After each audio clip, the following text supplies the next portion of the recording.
justement, il arrive très souvent que lors des accidents, que des dégâts soient causés. On a très souvent vu des poteaux électriques renversés, la chaussée dégradée, et très souvent on se rend compte que le propriétaire du véhicule ne se préoccupe que de son véhicule détruit, ou alors des dégâts corporels causés éventuellement aux usagers de la route. Alors c'est l'occasion de dire que en plus de réparer les préjudices qu'on peut avoir au cours de l'accident causé aux tiers, causé aux individus qui se trouvaient dans le véhicule ou en dehors du véhicule, ou en plus des dégâts qu'on peut avoir causés à un autre véhicule éventuellement impliqué dans cet accident-là, eh bien, il faut retenir que les biens publics qui ont subi des destructions au cours d'un accident, eh bien, ces biens doivent également être réparés. Et ça, c'est un aspect qu'on a tendance à négliger. Évidemment, lorsqu'on parle de destruction dans ces circonstances-là, dans le cas des accidents, c'est des destructions involontaires. Donc, on ne peut pas être poursuivi, notamment dans le cas de l'article 307 du Code pénal, comme si on avait volontairement détruit un poteau électrique. Dans ces circonstances-là, lors de l'enquête qui est ouverte, qui est généralement ouverte à l'issue d'un accident, il faudrait que les agents constatataires prennent la peine de relever tout ce qui a été détruit, y compris ces biens publics-là. Et donc, pendant l'instruction de l'affaire, parce qu'il faut le dire en passant, hein, dès lors que vous avez causé un accident sur la voie publique, eh bien, ipso facto, vous êtes coupable d'une infraction qui s'appelle le défaut de maîtrise. Parce qu'à partir du moment où vous démarrez votre véhicule, vous devez être à même de pouvoir le maîtriser et de le conduire jusqu'à destination sans causer de tort à personne.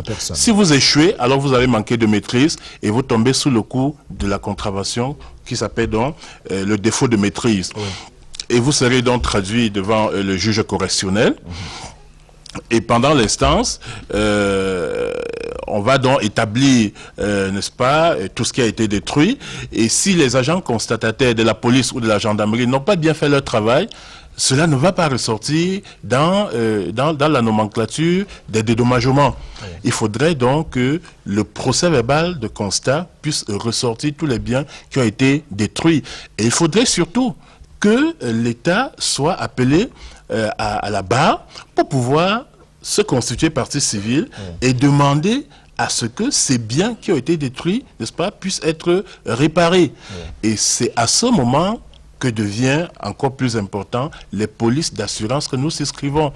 Beaucoup de chauffeurs pensent que les polices d'assurance c'est juste pour fuir la police. Mais non, les polices d'assurance que nous souscrivons, c'est justement pour qu'en cas d'accident, que les compagnies d'assurance soient appelées comme garants des condamnations qui vont être mises à la charge, n'est-ce pas, du chauffeur qui a causé l'accident et de la partie civile qui est généralement le propriétaire du véhicule au cas où le chauffeur n'est pas en même temps propriétaire du véhicule. Voilà, maître, on a également d'autres cas où l'on a des commerçants qui exposent leurs marchandises au niveau des trottoirs, par exemple, ou alors tout autre étalage, et qui sont fauchés soit eux-mêmes, je veux parler des commerçants, ou alors c'est leur marchandise qui est, leur bien qui est détruit.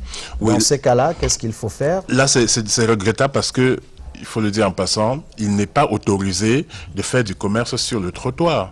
Donc, si vous installez votre commerce sur le trottoir, déjà, vous-même, vous êtes fautif. Mais cela n'enlève en rien la responsabilité du chauffeur qui aura laissé la chaussée pour venir vous retrouver sur le trottoir. Les conséquences sont les mêmes, à savoir que, n'ayant pas pu maîtriser votre véhicule, vous avez causé du tort à un tiers, et par conséquent, vous devez réparer ce tort-là. Et c'est encore à ce niveau... C'est la compagnie d'assurance ou c'est vous-même?